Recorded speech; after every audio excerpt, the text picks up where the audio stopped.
at the end of the meeting, as I'm sure you'll understand, I haven't managed to memorise all of the 600,000 calls that we get a year. But equally, what concerns me is what matters to local communities, that we have a neighbourhood team that understands those issues and can deliver for you on local problem solving and local issues. So, thank you.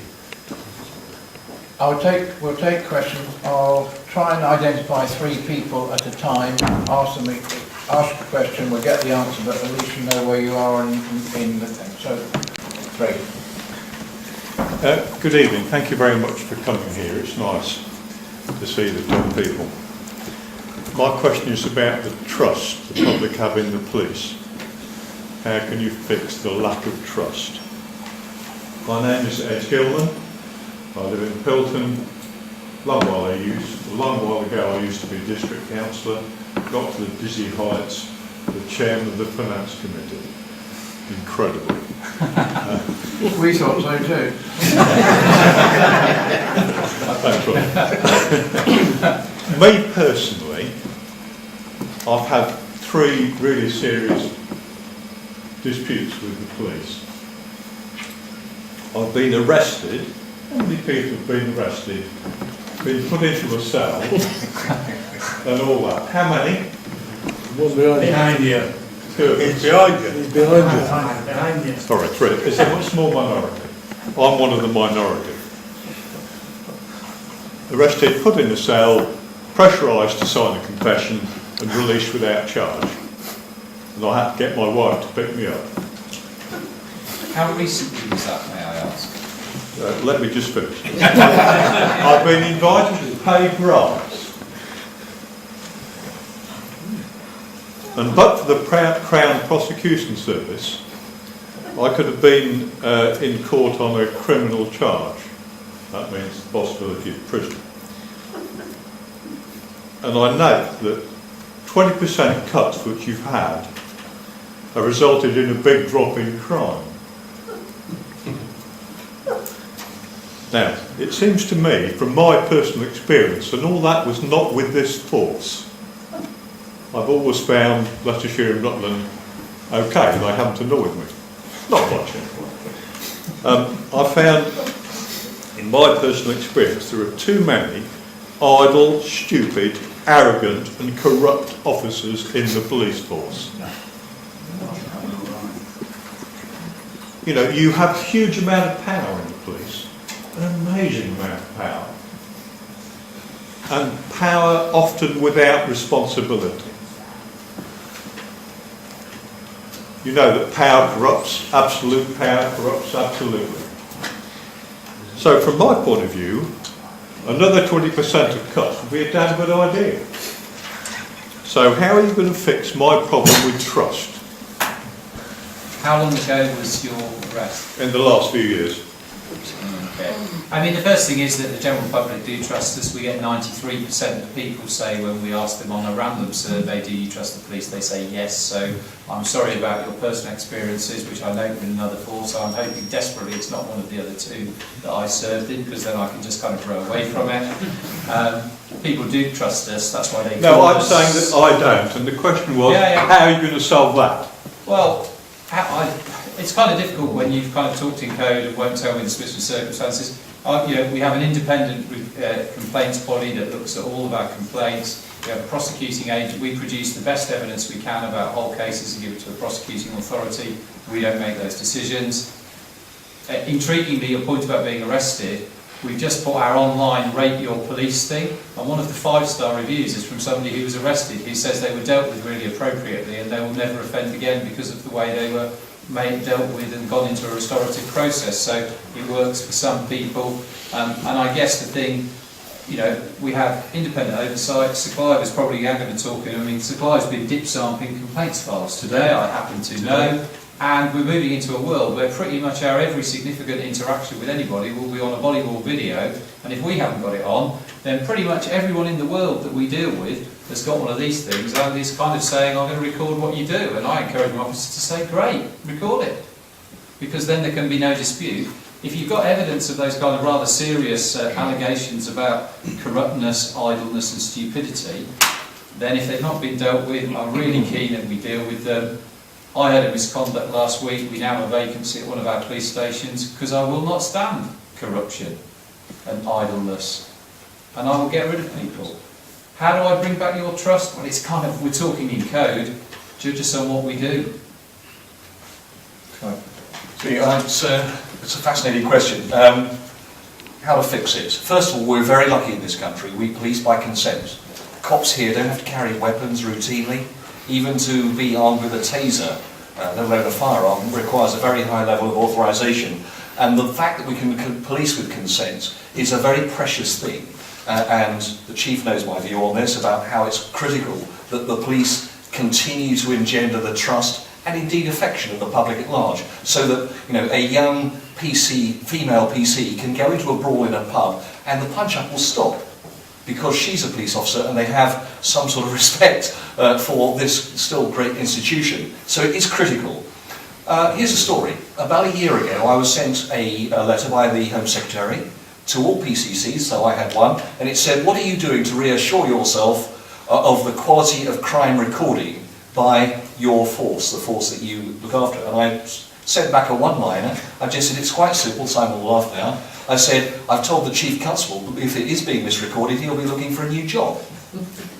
And of course I was good enough to tell Simon what I'd replied, of course. But the point I'm making is that the Chief Constable, and yes, I admit me, we have to set a moral compass for the force about whether they're not idle, corrupt or arrogant. Your words are just...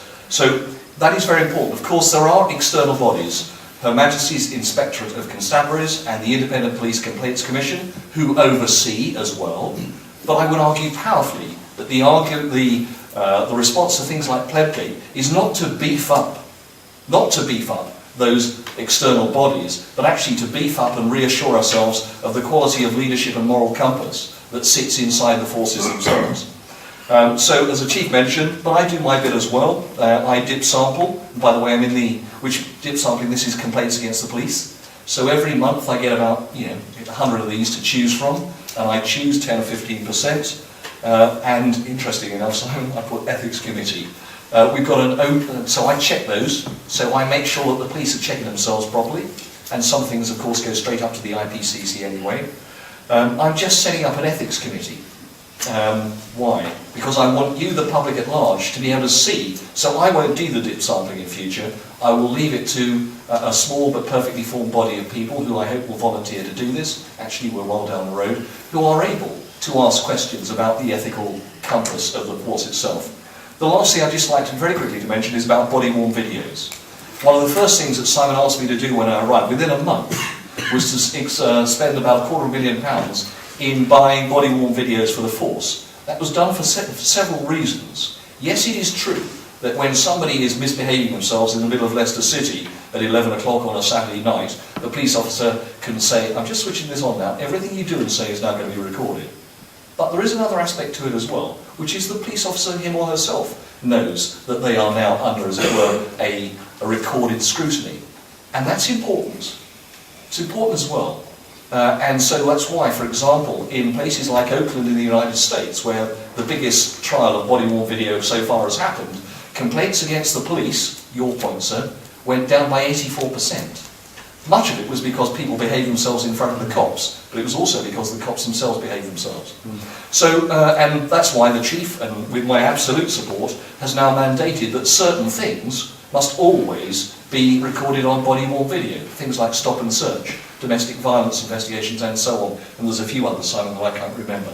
And it's a very important point that you make, in order, I hope, to rebuild some of the trust. But please, please, remember, we still do. I've served in various parts of the world, and I do this job because I am a fan of the police. They're not perfect, and I'm going to work to get them as perfect as I can during my time as PCC. But I tell you now, in terms of ethical moral compass, they're about as high as I've ever seen, and I still think we have one of the best police forces in the world.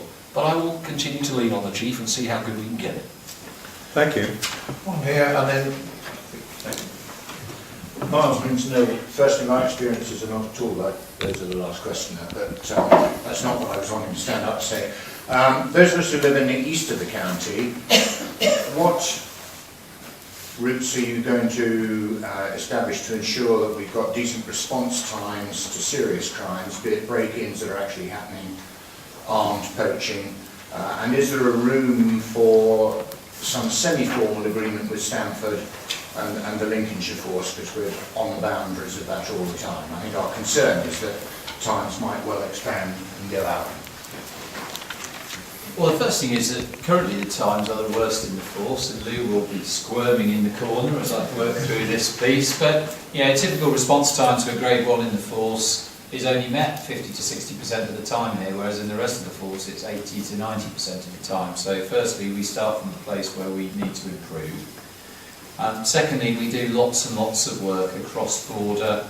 We have a common radio system. We will have, by April, we're going to change. We've got some rather outdated computer systems that we're going to change, and you will finish up with ourselves, Lincolnshire, Nottinghamshire and Northamptonshire, on the same crime system, the same intelligence system. Our control rooms routinely work together, and you saw on the video at the start, our control room physically can see where every job is, where every resource is, literally just looking there on the map. And you're coming next week with your High Sheriff's hat on, and you will be able to see that yourself and probe us around that, because that's really important. So I guess the other thing that I must say is there's a burglary every 10 days. And I would rather it was every 11 days or every 12 days. But when these things happen, I hope they are taken very seriously. We look very closely at patterns of offending and offenders. We look at where people are coming from. We use technology and things like automatic number plate recognition. At the weekend I worked on foot patrol till 2 in the morning, which was an interesting experience, not least on Saturday morning when I woke up and realised how stiff I was and how I didn't generally spend 8 hours walking around. One of the jobs that came in that night, overnight, was some information about a man who it was alleged was abusive towards his partner and who was on his way to do harm with that to her. We were able, using technology and links with other forces, to work out exactly where he was and intercept him, and he met our firearms team before he managed to get to the address that he appeared to be heading towards. Will be the case presented by the Crown. So we use technology, we do work cross-border. The borders need to be as impenetrable as they can be for offenders, but we need to just work across them. And the other point I would make, and some of you heard me make this earlier, is the borders need to be across organisations as well, because we work on safeguarding with Roger and Helen's teams. We need to make sure we all know what's going on. There has never been a public inquiry that concluded that everybody shared too much information.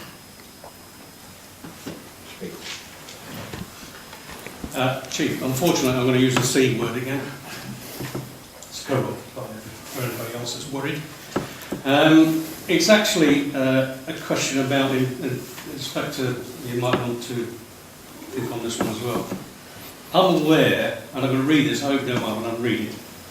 I'm aware from a member of the public's regular online reports that there is a current investigation being carried out by Leicestershire Police Anti-Corruption Unit after an allegation of corruption between Leicestershire and Rutland Police and our local authorities. Will the outcome of that investigation be released to the public?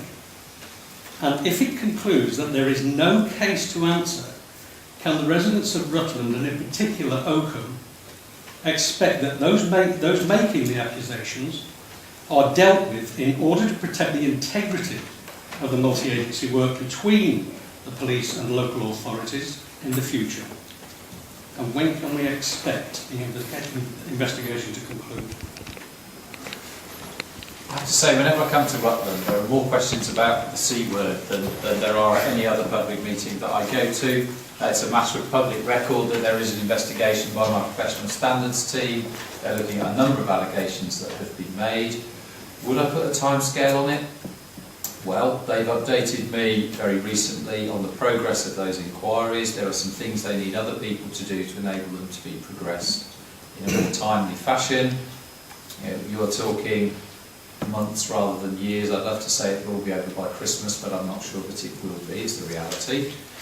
Naming people is an interesting one, because we wouldn't routinely name people other than in certain circumstances, and usually that circumstances would be if somebody was charged. I think we know who we all are, anyway. So. Well, and my sense is that the use of social media here will ensure that those names are pretty commonly known.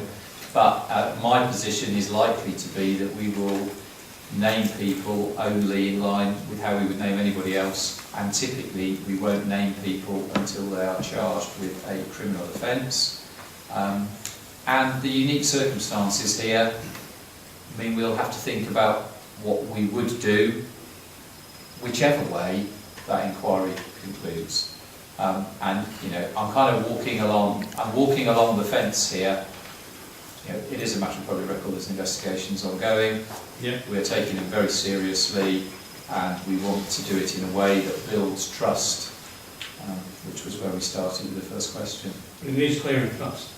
I absolutely. From a personal point of view, Well, I'm sick and tired of walking around town on a Saturday afternoon, seeing banners hoarded all over the place, signs being stuck up, accusing people of all sorts of things, and I don't think it's necessary. yeah. Well, my job is to deal with the operational aspects of that rather than share That my is personal operational. views. Next set of questions. 1, you're recording. 2, I can still ask a question. I'm a member of the public, Mr. Beggy. At the moment you chose to record. Well, I'll go and sit there and leave that here, Mr. Beggy. No, you won't. I will. Now. Excuse me, I'm a member of the public who would like to answer and ask a question relating to a current investigation. I think it's important. Demonstrate. Well, Roger, whilst sort of discussing Mr. Beggy, I'm Oh, sorry. no, I'll take it. Don't worry. Yeah, I'll wait my turn. But this is the problem with Rutland County Council. we've got a very short window in which to ask 1 or 2 questions of our guests tonight. We did hear locally that we're going to have more PCSOs, and they're going to be based locally. Local will be in Nice new building being built where the current police station is. everybody here. We're very pleased to know that we will have a police station. I just had to park in a building site. Thank you very much indeed. Yeah. We've got a police station. On the lovely slides that you did show, Yeah. the first one was communication, Yeah. which is all important. For my own interest, when somebody makes a call into the communication centre, is it monitored by one person or more than one person? Will typically be taken by a person. They do have access to others if it's tricky or it's something that's quite demanding, because it can be anything from a very routine query to, I mean, we have had operators who talk people out of killing themselves. So it can be anything in between. There are certain things that I would expect them to refer to supervisors, and we dip sample a number of calls for each operator across the year. So each person dealing with the calls, their team leader will dip sample a number of their calls to see the kind of job that they do. And of course, I've asked that question in relation to the theft of lead from rural churches. Yeah, And we live in an area yeah, which has been deeply affected yeah, by that crime. yeah, And it was most unfortunate that when you were also speaking earlier, yeah. you were saying how difficult it is to police crimes when one perpetrator comes from Birmingham, another from Scotland, and so on and so forth. Yeah. And if only a response had been made immediately, Wow. the perpetrators may have been caught. Are you talking to the thing in Lutland? Is that what you're talking, the husband's Bosworth one? Yeah. Okay, well, I'm really keen, and supply was held me to account around that. The first call to us was made 1 hour after the person started to suspect anything. During that call, we should have dispatched to it immediately. We did actually do lots of other things, but during the call was the point when the person said they're leaving now. So some of the impression that I understand may have been given by the media, there was never a point when somebody said they're now doing this. There was a point when somebody said an hour ago they were doing this, oh crikey, they're now going. So they were in the act of leaving. Should we have decided to it? Yes, and supplied quite rightly on behalf of local people as asked for an account. We've done loads of work around left theft and church through. We did the church watch over here, which was hugely impactful. We continue to do that kind of work. Intriguingly, there are lines of inquiries because of some of that preventative work in the cases which are down at Huntsman's Hospital, which we're following up. Some of which I shared with councillors earlier, and I'd probably rather not put into a public. Thank you very much indeed. Thank you. If I might, just 2 more points. We are having a slight debate tonight, but I believe it's unfortunate that we haven't got a police constable here, probably to put his point of view as to how he will police on our behalf. My last point, it rather goes back to the trust issue. And maybe that I've probably gone colourblind, but when was it that the boys in blue turned into the men in black? Oh, I can tell you that. And do you believe that that change has impacted upon the general trust from the community? I'll sit down now. That's very kind. Oh, by the way, I'm William Cross and I represent the rural ward. The boys and girls But who were in white. I'm very old-fashioned. Who were in white. We have chairman, or Okay, madam chairman. When I say men, men includes men and women. Okay. My officers Yes. In black. went into black in about 2011, I think. Why?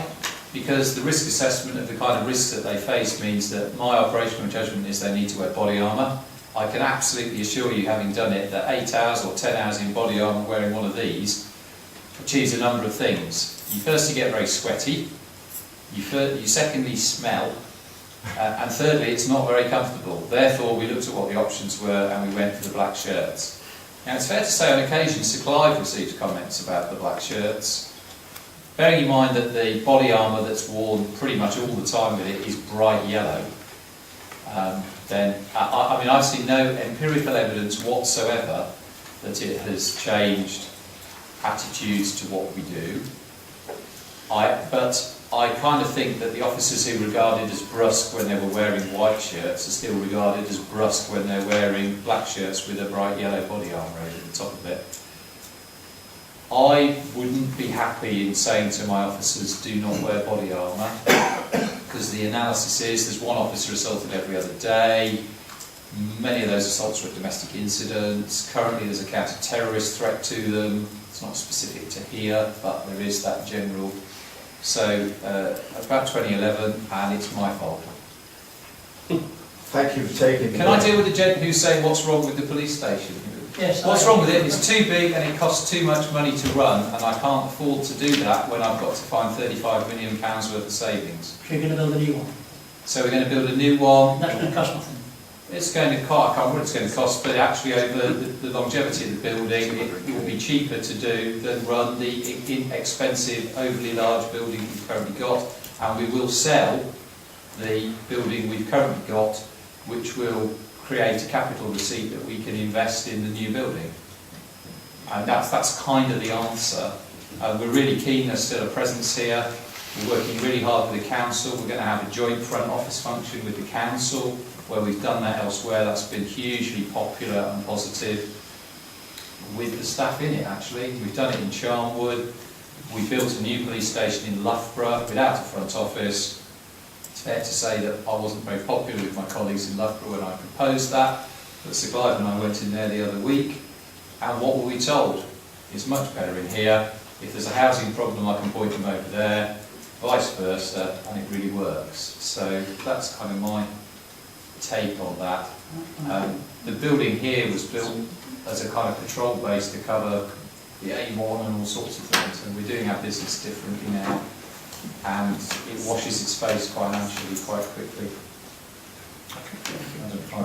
Well, can I just say, hands up in this room, people that can remember Dixon and Dock Green, please. Right. If the man ever did exist, and I guess he did, but we're in love with him, and we're in love with that big red brick Victorian building. That sort of sentimental. No, let me finish. No, we're intelligent. Look, the police in America are getting armed and more professionally kitted out. They're shooting people and 12-year-old boys. So can I finish my sentence and then you can come back? Policemen and what they're wearing, what that makes them feel empowered to do. That's the point. No, I'm talking about the building. I'm sorry, but I'm just talking about buildings, explaining, because it's a point. No, what the chief did. Sorry? I took you as speaking about you. No, I beg your pardon, sir. We'll come back to this if you so wish. But when it comes to buildings, before I arrived, the chief had embarked on a programme of rationalising the estate, because some of those big old buildings cost £90,000 a year just to keep. And the footfall in them is amazingly low these days. They were built in a period when, actually, if you wanted to see a police officer or report something, that's where you went, unless you had one of those blue TARDIS things somewhere near you. And so those days have changed. Of course, there still needs to be the contact, and the chief has already alluded to the fact that there's shared front offices going on. But there are other ways, and that's why, as part of the Force Change programme, a lot of things will be able to report, for example, crime online and so on. It's not everybody's choice, but for many people it is, and I hope people would understand that. And it's much better not to spend that £90,000 on heating a big red brick Victorian building, but spend it on two or three PCSOs, for example. So, I know you want to come back on the uniform, I'm sorry. No, it's not important. I thought you were making No, it's fundamentally important though, because the point goes to trust. I mean, your point, just so people who didn't quite catch it, was about, does what we wear make us behave differently? Yes. We looked at behaviours, we look at our complaint figures, we add into that body worn video, so significant interactions are there. The public surveys suggest diddly difference, frankly, in terms of the kind of tone of what we're doing. And there's a kind of brutal bottom line, which is we've got less people getting hurt in some of the ways they were getting hurt. And that could be because we're nicer people.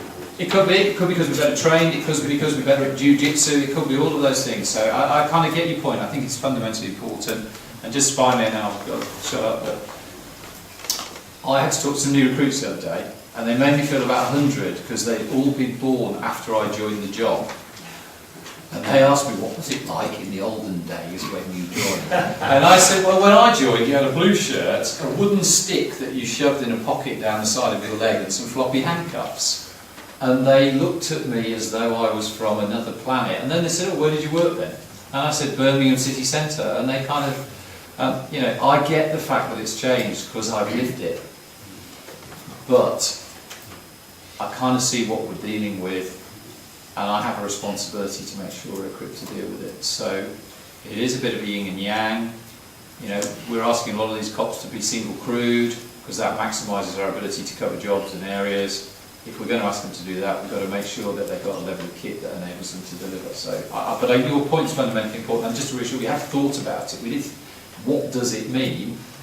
I'll say this gently. To a certain generation who remember Oswald Mosley, it means rather different to the generation who use Xbox. Would seem to be a kind of gut reaction from my perspective. An interesting observation. One of the last times you were here, people were complaining why our officers are always walking around in twos. May I come back to the police station? Just quickly. No, because we're taking questions in order. Okay. I think I wasn't going to ask a question here this evening, but as one, I'm not going to mention names because of causing embarrassment and that, but I think an explanation needs to be made about what was brought up by the member of the public about the investigations and people protesting in and around the town council offices and police stations. Now, I'll try and put questions in it, and I'm not going to be too long, if that's okay. One of the questions will be, is it illegal to protest? It's an obvious question. The other thing is that I am one of those people who protest. Some of you may have seen me. The protesting has stopped recently because I have trust in Leicestershire Police. I have trust in Leicestershire's Police's anti-corruption unit, who have identified 5 cases which they believe are serious enough to deal with and investigate between this authority and themselves. Unfortunately, people don't want to speak, so I've received an email from the investigating officer today telling me that they're using powers of Reaper, which you've probably seen in the press. It's something I haven't really looked into much, but that means they will be obtaining emails from their own officers because they don't want them to be made readily available, and it also gives those officers some form of protection, I'm told. So there is there is a serious side to these protests. The UKIP people in the town know what's going on with their things, and I think they're slightly annoyed that I'm a bit further ahead than them. It's been a long process, you know, with officers sitting in your house for 3 hours, taking away evidence and all sorts of things. Anyway, I mustn't go on, I waffle. But it's been a huge impact on my life. You know, Mr. Cole, I put my hand up. When I was younger, people know, I put it on my blog. I've had dealings with the police, and I brought it up in court. This authority and the police have spent over £1 million. This includes the 5-day trial, my legal costs in 2012, 2014, to shut me up. Now, if there's not corruption, they don't like that word, between the police and the council, why have they spent so much money doing what you saw happening here this evening, shutting me up? But I'll just leave that simple question to you, because obviously somebody objected to people protesting. And Martin, the answer is it's not unlawful to protest. In fact, people actually have a right to protest, and when we deal with things like the EDL and Unite Against Fascism both want to march past the clock tower in Leicester on the same day at the same minute, they both have a right to protest as long as that protest doesn't break the law, become offensive. There may be some civil aspects around libel. REPA is the Regulation of Investigatory Powers Act, which is an act that says at certain levels of the police service, authority has to be given to do certain things which intrude on somebody's right to a private life, I suppose. Sometimes that's me. In this case, it's not me. But really intrusive stuff, the kind of stuff you might have seen on Spooks on the telly, is me, and me alone, actually. It gets you a nice trip to Crown Court now and again. And in relation to the complaints, as I've said, there are a number of complaints. We're investigating them professionally and proportionately, partly to go back to the gentleman who originally sort of alluded. This has all been going on quite a while, and we need to get to a place where everything has been got together, properly considered, and proper decisions made. And that's where we are. A while ago, there was a question about the placement of the police station in town, but it's more or less been answered. It's still better in the high street. Well, we're going to have a front office which is in the council building, and a police base which is on the site that we currently occupy. That's where we're going to be. Early January for the office. Right, can I take another 3? 1, 2, 3, I'll take 4. Thank you. Thank you, Chairman. My name is Malcolm Smith. I'm a taxpayer and resident of Oakham. Thank you very much for coming to talk to us. You've given us a message that we've heard before. We live in the wrong postcode. When I first came to Rutland and set up business, I talked to economic stimulus and enterprise people in Leicester and Birmingham, living in Oakham and building a business in Oakham. Sorry, you're in the wrong postcode. It's too nice. You know, we're not going to get the resources because we haven't got 80% of the crop. So unless we can find you 40 million, I don't see much is going to change really in what you're doing. It seems to me it's intelligent thought through, not dark, more or less. And it's very reassuring to know what you're doing about the station. In my experience of the police, they're responsive, polite, punctual and professional. And it would be nice to keep on knowing the local officers. Our problem is this. There is a confusion between the council and the police about traffic management of the town, about antisocial behaviour, and about the control of licensing. And the council have got to respond, it seems to me, to your changes, because we're not going to get the 40 million quid. There are too many late night licences in Oakham, given that there will be very few police available. In the old days, when there was a Rutland police force with 20 or 30 constables wearing those capes, it might not have been an issue. And that wooden stick would have been well used. Or cutlasses at one point. Oh, what, 1850s cutlasses? And on horseback. Yeah. We're going to be to do, did you? So my concern is this. Traffic at night in central London, after normal hours, we have a Montreal problem. Right? All the difficulties occur out of normal working hours. We don't have a presence, either police, parking, traffic, whatever, on the streets, at what we would call hotspots and you would call ice cream parlours, in terms of temperature. So, my point is this. What distress we experience from antisocial behaviour, uncontrolled parking, and the permission to do anything because nothing is regulated, is causing serious distress to those of us who live in central London. Now, I have some neighbours with me, there are others we've spoken to. We are tired of going through the processes that you think in the council or in the police are appropriate. They don't work.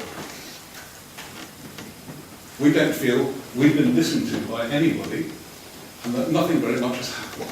Except when Constable Lloyd, I'll name him, goes and chats to the landlord in one of the flats. And things magically change. So we don't have control of traffic. We don't have real control of antisocial behaviour. We don't have a fast enough response when there's 8 or 12 young men shouting and fighting outside someone's house and urinating against the neighbour's gate. That's the level of problem that we have. I'm sorry it's an ice cream parlour. No, I'm not encouraging that. But it's this. Thank you. Bond, licensing. I have some views about licensing. The licensing trade has changed. It is now 24/7. It's seen as part of economic stimulus. I spent Friday night out in Leicester city centre, policing the nighttime economy on foot. We had 28 officers dedicated to Leicester city centre, where there were probably 20,000 people in the city centre drinking. There was only one stabbing on the night. The following night, we arrested 7 in a brawl in a nightclub. It presents us a real challenge. It means my demand curve. In the olden days, when I was that PC, you got everyone on the night bus, your job was done. Now we have resources on till 5 and 6 in the morning trying to deal with these issues. So I have some sympathy with what you're saying about licensing, but I also get the fact there's a balance between economic stimulus and the like. Can I do it? Let me just come. Antisocial behaviour. We get 2 reports a day of antisocial behaviour. You may now say, well, we don't bother reporting it because what my cops are doing now and what my PCSOs are doing now will be based on an analysis of calls and problems. If you don't tell us, we ain't going to be there. And traffic management, the enforcement of traffic regulations is not something that I feel is my responsibility. If people are causing unnecessary obstructions and the like, it becomes my responsibility. But the day-to-day enforcement isn't mine. And typically belongs to others. So I get what you describe as the concerns. I absolutely. May I say one thing about nighttime economy? Because if there's one concept that's more damaging to the social fabric of this country than that, I don't know. What it means is kids getting out of their skulls on cheap booze. That's what it actually means. And also I'd say culturally, and on Friday night I deliberately went out on foot. I didn't know you were going to raise it tonight, but something that struck me about it was, I confess, I played a lot of sport with a lot of people who liked a beer afterwards. We would never leave somebody on their own, drunk as a lord. We would get them home. And that doesn't seem to happen. And I kind of worry about that kind of cultural aspect of it. Whatever the rights and wrongs of what goes in, that kind of ethos about you look after who you're with and you get them home seems to have been lost a bit, and we need to make sure that that's the case. Okay, can I just come back as well, because I think there's so many important things that you touch on there. The biggest single problem is the cultural change in this country, which without doubt it has happened. Preloading, so people getting drunk before they go anywhere else, and then the rest of the evening somehow seems to follow. And I don't know the answer to this, but it most certainly is at a local level. It's a national issue that somehow we need to get at a binge culture that sadly does exist.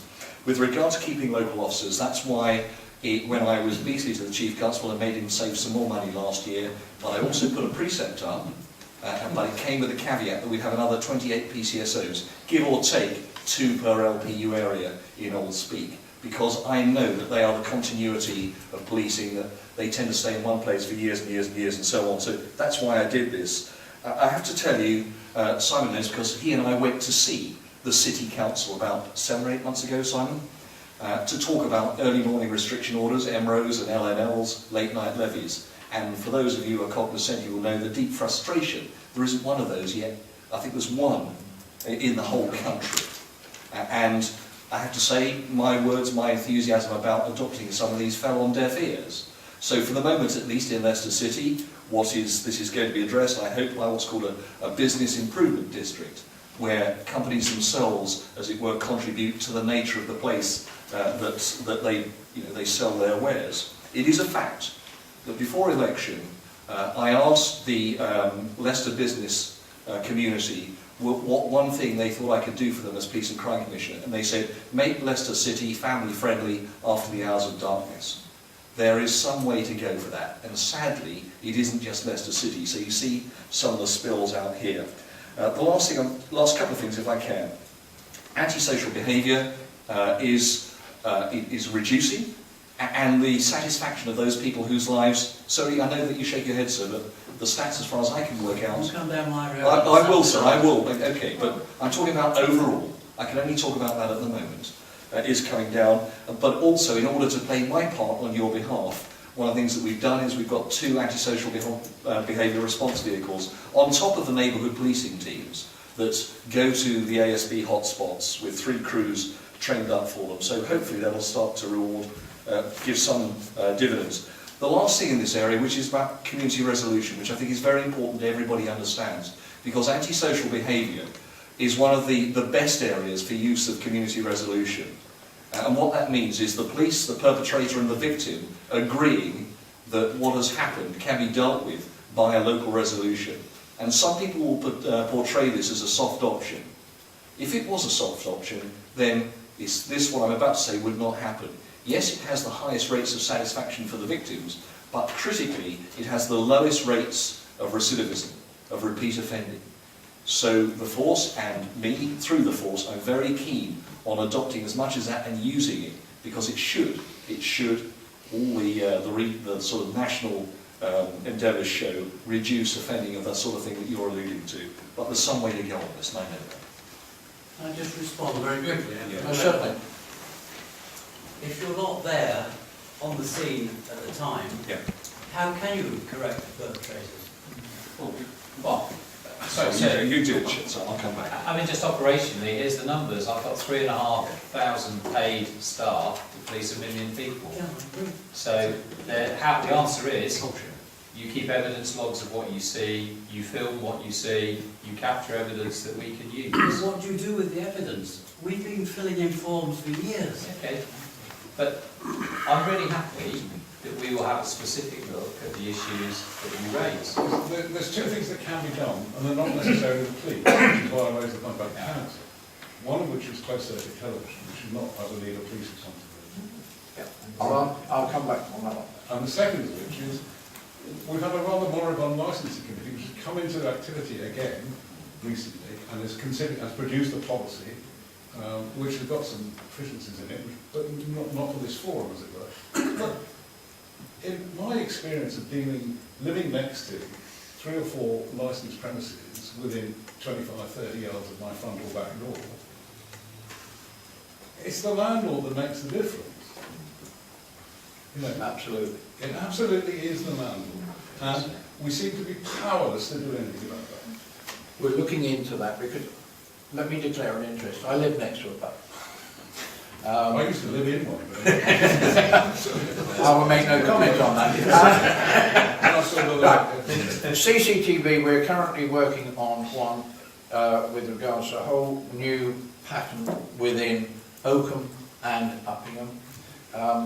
It's out of date, it doesn't work. You must be incredibly frustrated when you say, well, you know, it was there, put it on the CCTV, show us it, and the simple fact it isn't there, it's pointing down.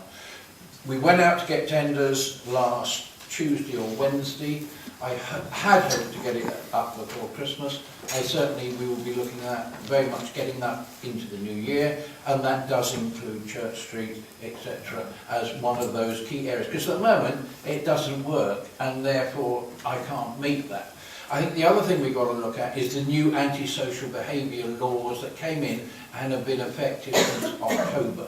There are one or two actions that we can take there, and I think we should be looking at using the powers there for these rogue landlords to say we'll close you down for 3 months. Then they might actually listen, because it tends that the places we have the biggest trouble with are those that have gone bust and the pub groups. So you live there, you can have cheap beer, they don't open till 9 o'clock at night, and there are major problems. We've got to use those, and the licensing committee, as you say, we met last week, Mr. Richardson's there, Mr. Walters was there, I was there. We've got to make something happen, but it will only happen if the landlord actually fulfills his key role, because otherwise we're wasting our time. So we've got to find a way of making them actually be responsible. And can I just add to that, one of the powers under the new Act is, I think it's section 35 of the new, whatever it's called, antisocial behaviours, a very nice bill, I can't remember what it's called, is a power to declare an area where a threshold has been met around antisocial behaviour at one which the police have a dispersal power in. So, for instance, on Friday evening, when I was on the briefing for the officers for the city, the duty inspector had come to a view that there was a likelihood that evening, based on previous evidence, that there may be acts of antisocial behaviour committed, and that any officer could, within the next 12 hours, use the powers to banish people from the area under the new Act. And that was being used, to put it bluntly, with anybody who was a bit leery, anybody who didn't respond to the, "Is it time to go home, mate?" Actually, off they went. And the other thing is the community trigger. There is a community trigger, which I'm not going to be able to remember the definition of, but in effect, where there's been repeat antisocial behaviour which reaches a level, the community has a right to call for action by the authorities to review what they have done, whether it has been effective or not, and respond to the community. Now, I don't know the specifics of your story, so yeah, so you know, there is an opportunity for a community to ask for that level of review. And CCTV, when I go in my control room at Enderby, the desks controlling the different areas of the force, because they run the whole force from there, are sat looking at footage from CCTV systems live where it's appropriate. And the city's the best example. I'm sorry to keep using the city, but it isn't the only example, and a number of the districts also do. The city have a room full of screens which is as big as that wall over there. They have staff sat looking at it, and if they see something happening in them, they press the button marked send, and it's live fed into my control room. Melton have a similar operation. Which we share. Which you share, which is often when they're working, when our CCTV which is often staffed by volunteers, which has the same capability, but as Roger's been candid enough to concede, it's not at its best at the moment. And that can, because that then is, well, I can see something happening. And all the stuff around trust and confidence, half of what happens now is on video. Yeah, when I started policing, if you saw somebody with a video recorder, they had to put it on a tripod. Now, everyone's got something in their pocket. There's footage of what actually happens. Can I make one point, which is that the failure to deal with low-level but persistent use is measured economically in a minor way. It's not in the statistics. It's measured in the health of the people who suffer with loss and distress. And my concern is to get across to you that it's a mindset issue. Some years ago, I was talking with police or probation officers, a governor of a school, about a girl who was in difficulty with a man who was much too old to be doing what he was doing. Their view was she was old enough. She wasn't legal yet. And there are issues with mindset around low-level disturbances, and particularly in the wrong postcode, that would concern us. That will be our real trust issue with the police and with the council. Okay, but I would really challenge that, because I've got in front of me here, broken down by category, the antisocial behaviour issues reported in Rutland, most about rowdy and inconsiderate behaviour. There's 241 of them, broken into categories: vehicle-related nuisance, trespass, rowdy behaviour, noise, miscellaneous, which actually is a very low number, drugs, paraphernalia, street drinking, nuisance communications, and problems with neighbours. I've got the data here broken down, and I ask people like Lou, what are you doing about it? So I would kind of push back gently on that. I would accept 10 years ago antisocial behaviour didn't appear in anybody's police and crime plan or the precursors. Now it's an absolutely key thing. The confidence in the way we deal with it's gone up from in the 50-odd% to in the 80-odd%, and that kind of data exists for every geographic area. We share, case manage antisocial behaviour with local councils. We have a shared IT system. We actually case manage those that present the highest risk. Whilst it might not always feel like that, so when I say report it, I don't know if you're reporting or not this stuff. Yeah. That's the kind of data they've done reporting, they've done recording, that I'm looking at, etc. Oh, we've done all sorts. It's not like and we want to help solve it. I mean, I don't want to fall At the end of the day, at the end of the day, this has to be a partnership between ourselves and the police to ensure that something is there. At the moment, our feed goes into Melton. Part of the thing that's gone out to tender is for that to go straight into Enderby so that they can actually ensure. The other thing is working out how we get the feed into the local police station so that it's recorded there for when we're there, and we've got to implement the new. And we have the patience, Councillor Becky. We have the patience. We've been doing this for 2.5 to 3 years already with no success. So we have the patience. But I'm just trying to get across to you that there's a culture shift in bureaucrats and police officers' mentality to understand the nature of distress.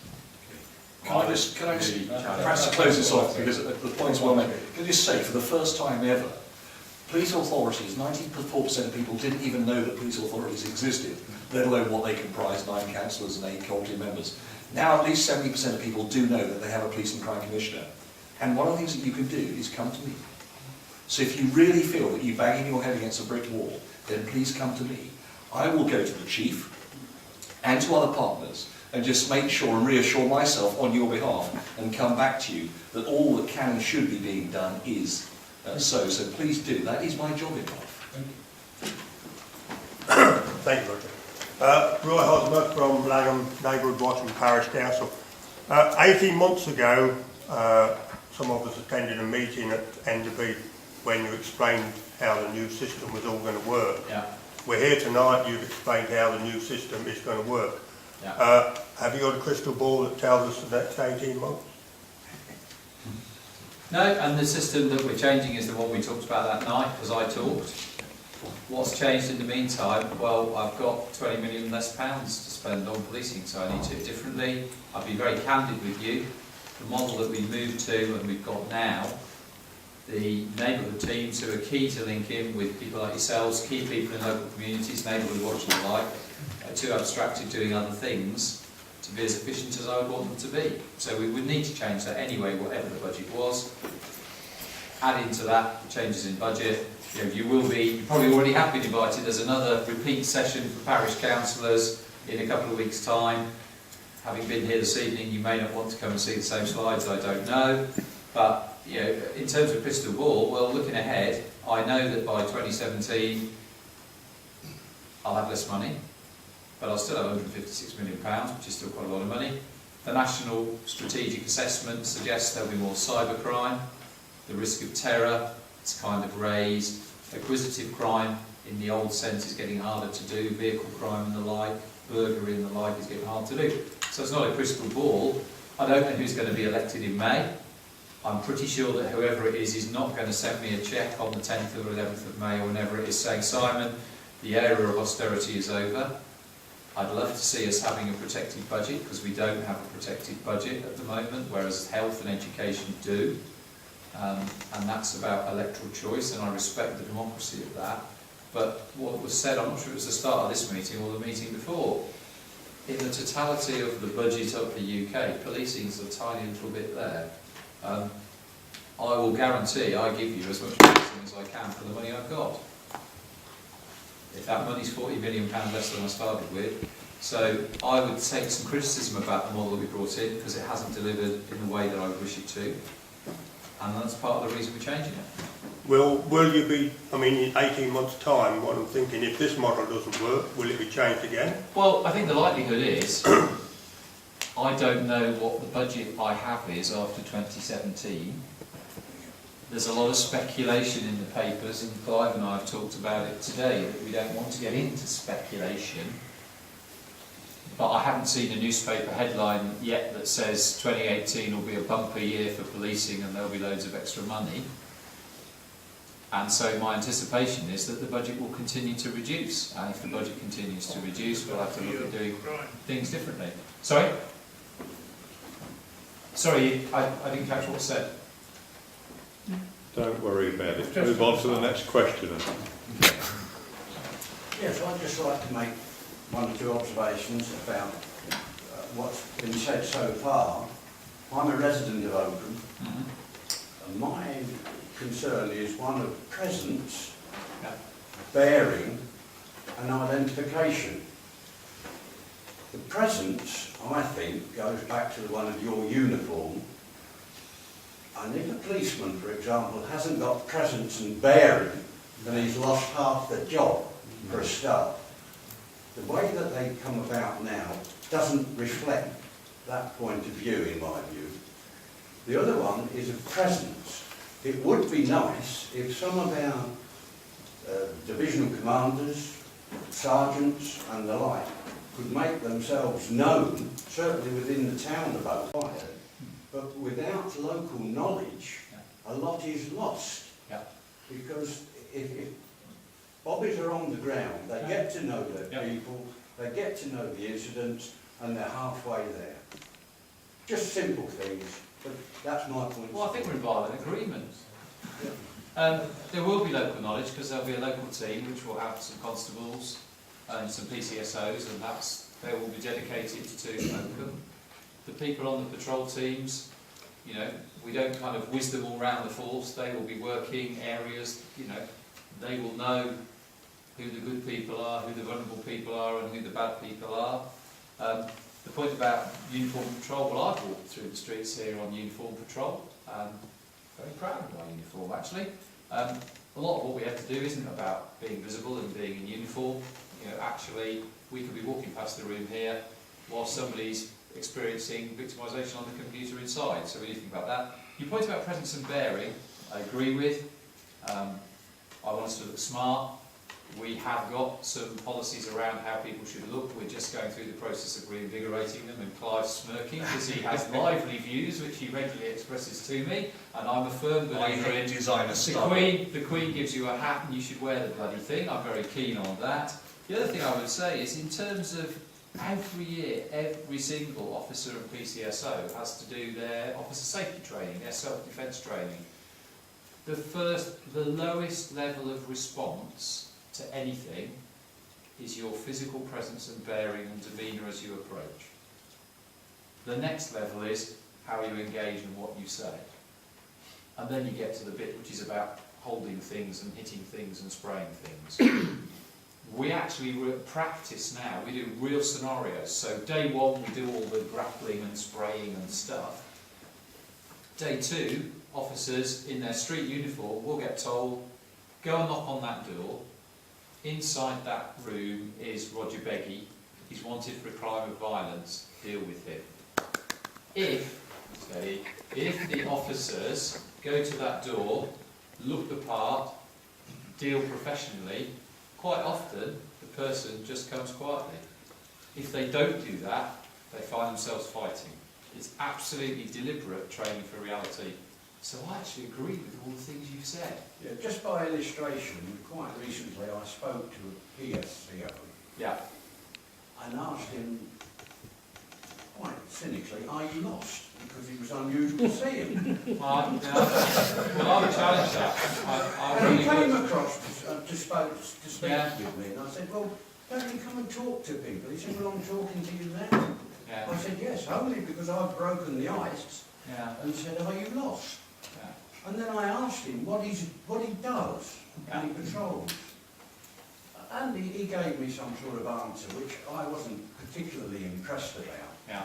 But I said, well, what about in the evening time? What about at night, Yeah. when you're walking? Ah, well, he says, we don't, we're in a car. Yeah. Well, Well, Lou, I that's mean- no good. I'd maybe look to Lou if that's okay. I know Helen's worried about time. And No, No, I was just no, waiting you've for already somebody been else worried to that ask Mr. a question. okay. I mean, Lou, do you So want to we kind of can respond to? I can certainly come in there. Certainly, the PCSOs, there are dedicated PCSOs for the town, and my view is they don't need a car to actually walk around the town, which is incredibly close. In fact, the police station's in the middle of the town. So I take that feedback back with me. But visibility, particularly of PCSOs, is something that we monitor all the time. And what I can tell you is that your local PCSOs here in Oakham have got the best visibility in the force, because it's currently about 72%, which, if you take a 10-hour shift, 7 of those 10 hours they're physically outside of the police station doing stuff. And if they're in a police car, that doesn't count as visible, because the IT actually measures that, so that would be negated. And personally, I'm just, on my behalf of my visibility, whenever I come to the council, unless the weather's really inclement, I've got to be very honest, often I will walk or I will cycle across. And I try and get around to as many of the communities as I possibly can, accepting that I am spread a little thin when it comes to hours in the day, which I apologise. Right, 1, 2, 3. Good evening, I'm Jim Atek from Braunston, that's Braunston without the E on the end. I'd like to thank you again for coming tonight, it's good to see you. In our village we have a problem which I haven't heard mentioned tonight, which is quite strange, but it's a problem with speeding through the village. And we have cars that are going 40, 50, 60 and even 70 miles an hour through our village. There is a long straight run on the way in and out.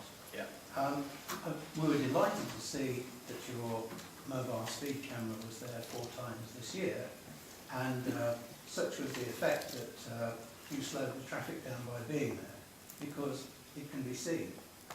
And we also have our own camera monitoring speeds on that stretch, and we measure them when your van isn't there, and they're 40, 50, 60, 70 miles an hour. We have cars which frequently overtake in the village at those speeds. I have a particular video which I'll maybe send you a link to, where we had a resident who was following a horse box going out to the village. He signalled right to turn into his driveway, was overtaken by first one car, then another car came right up behind him wanting to do the same thing. He was travelling at 20, 30 miles an hour. We have some pretty good video of this, but I'll share that with you. What we're wondering is there any specific initiative which you might take to help us out? Because obviously, being there with your white van, with the decals on it, is very effective. Maybe we could get one of those permanently, but so far, we don't see that working. We have been encouraged to run a speed watch campaign. I looked at the statistics for the last speed watch campaign. Indeed, there were 500 people who were noted, flagged, going through the village at speed. Many of them were the same people over and over again. Nothing happened. Those people are not talked to, they're not prosecuted. We don't hear about it. And very often, there isn't communication back to us to say what's happening. I didn't actually know that they were in the village 4 times until I had asked the council for a report on it. So some communication, as William said earlier, would be very useful and very welcome. But I'm looking for a specific initiative that you could perform to help us. I mean, we publicise the location of the van, we put it in the papers, we do press releases. There's media here in the corner. I don't know what you do with those exciting things. They go out on new media. I don't know if you actually publish them, but we say this is where we're going and this is why. Community speed watch, when you say nothing happens, well, I think 2 things happen. I think the first thing is people slow down because they see it. And I think the second thing is that we use the kind of data that's produced in deciding where to put those vans and do our initiatives. I did allude in the presentation to some of the issues which are about the nature of the roads around here. They're bendy and rural. There is a bit of a history here of That one's straight.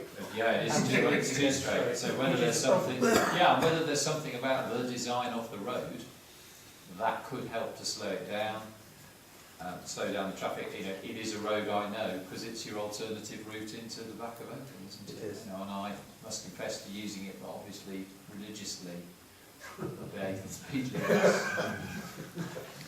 So, you know, in terms of specifics, you know, the information from the community speed watches we do use to look at the level of people who are speeding. I think we did 47,000 speeding tickets last year or something. And of course in other public meetings I'll be accused of persecuting an innocent motorist and haven't I got anything better to do. But I absolutely take your point. We really have to work with you, whether there's something about how the design of the road is done that forces people to slow down, some kind of chicane, some kind of change in road surface could be an option. We have had that discussion with the council. Yeah. So far, we haven't got any action. And I guess that's because things have to be prioritised, and certainly the priority here over the last couple of years has been reducing fatalities. You know, I get what you're saying. When I send you the video, you'll wonder why there wasn't a fatality. Yeah. I think actually the comment you're making would, if I look around this room and people that live pretty well, certainly in the rural areas, would say every single village, every single parish council will say one of the issues they have is speeding. And it's how one does it. We managed to change people's perception of what was right and wrong with regards to seatbelts. We've done a fair bit on drink. What hasn't happened is any perception of change. In my own village, I've been overtaken on a speed bump. So you've got speed bumps. You're I very lucky. I know. We had a discussion on that. More than that. The simple fact is we've got to find different ways of doing it that are effective. And some are effective, some are not. I think I'll take back the idea of the chicane. Well, there has been a discussion with the No, council. I'll take it back.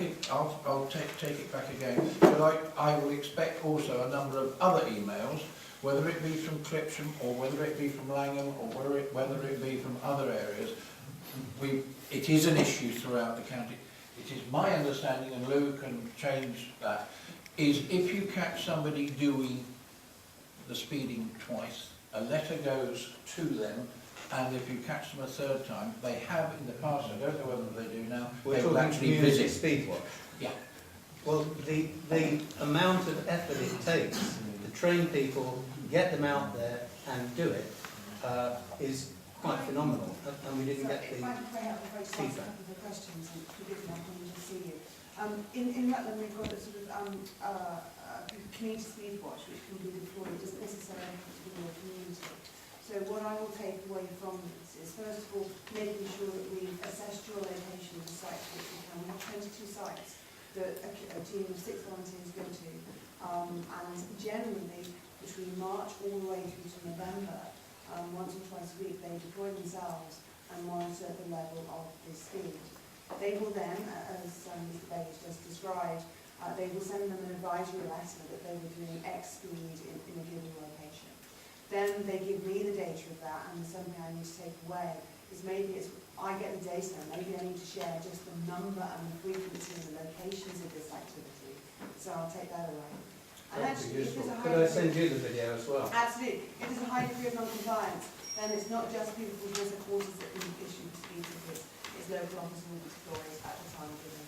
So I'd like to see that. Roger, just on that particular, just on that particular subject, you know, we're talking about redesigning highways. It's nothing to do with the road. Unfortunately, people who drive cars nowadays seem to have less and less respect for other people who are using the highway, be they walking, be they dwellers in villages. And somewhere we have got to change that attitude. I mean, I'd just say two things. I mean, the levels of killed and serious injury have kind of accidents have reduced massively over the last 10 years through a combination of a focus on the fatal flaw, so speeding, phone, seatbelts and drink, and also through education and diversion and road design. You know, it's really possible. It's a cold night outside. Within 2 minutes in your car, you feel kind of immune, don't you? Because it's warm and it defrosts really quickly, and you can put some nice music on, and you can even use your phone if you put a hands-free and those kind of things. So there's a whole set of things about behaviours. The other thing I would say, perhaps slightly controversially, is typically when we do this in places, we catch a number of local people who live very, very near those places, and they are amongst the offending group. Sure. Can I just add a point to that? Chief, I saw an excellent initiative a couple of weeks ago going through Rutland, and I saw it on the way back. A couple of officers with a speaker. Yeah. Not so slowing the traffic down. Yeah. Can we see more of that? Well, yeah, that's what we do. You know, we do deploy. We do have roads policing team. We do have community speed watches. Yeah, it's kind of escalation. So absolutely, we still do that. Sorry, on the same subject, could I just raise an issue? The superintendent's been talking about data being available. Sorry, I stand up. I'm being very rude. Peter Ritchie from Langham. I do apologise. The data that's available and using it to decide where to go and all the rest of it. We in Langham have some of these wonderful signs that tell everybody what speed they're doing. Sadly, there's no data apparently coming out of it. That, to me, is a completely stupid thing to do. We understood when they were installed that there would be data available. We were promised the data would be made available to tell us what the numbers were of speeding and what the speeding was. There's no information coming out of it. You want the data, why wasn't it installed? Data. When I was 21, which is a hell of a long time ago, 7,500 people died as a result of road traffic accidents. Last year, the figure was about 2,000. There's a lot of bad metal around, but the death rate has been really seriously cut. Right. David Richardson. We already talked earlier about this agenda for change that no one seems to understand. And you've already alluded to the fact that due to the agenda for change, we're having our budgets cut. And the result of the budgets being cut always seems to be that it's the frontline officer that gets hit into, so we're reducing the number of frontline officers. That doesn't necessarily create greater efficiency and doesn't necessarily reduce the overall cost. So now I relate that to Open. And I've been at an incident when we had some serious vandalism. The police came out, but they were reluctant to arrest or charge the person because, as they said, we've now got to go to Leicester for the cell in Leicester. And that's the end of my duty tonight. That is not efficient when it should be at a cell in Oakham. Similarly, if that officer has taken over there and now can't police Oakham, and there's another instance, we're calling some police off the A1, off their duty, coming over here to try and respond to an incident, which often they respond to anything to a half an hour later, sometimes the next morning, we've been told by some of the residents. This is not policing. This is not what policing is about. Policing is not about when you have an incident, as I've had on a couple of occasions, you go to the police station and press a buzzer on the front to talk to someone in Leicester, and then effectively they're telling you we can't get anyone out to sort out that traffic light that's causing a serious incident or whatever it is. That is not policing. And this is what it's all about to the members of the public. Perception. Now, similarly, I have been in Oakham in Church Street when I've stood there and people have told me, oh look, there goes the drug drop. As a blacked out Range Rover and a Mini parks on the grass in the churchyard. I said, what do you mean? They said they come there every night. And then I watch a police car slow down beside it and then drive off. And then you can see all the youngsters come out for the drug drop. This is not policing. This is not solving the drug issue, which we are told about by all the people in Rutland, that there's a serious drug issue. It's not that, it's the same in Hinckley. I went to a public meeting in Hinckley, and they were very vociferous about the fact there was no policing on their streets. They said the drug culture is terrible. You can watch them coming out because they can do it with impunity. So it's all very well coming out with nice statistics and everything else and so forth. The reality for the public is on the street, and it's what they have to deal with. And it's not about reducing police officers. What we've got to think about is how we create an efficient police service within that money. And efficiency might mean we need a police station here, because our police officers aren't being dragged off to Leicester, and we're not dragging police officers from over on the A1 somewhere and so forth. So let's get down around a table and have a reality check on what we need for serious policing. Okay, well, you've got serious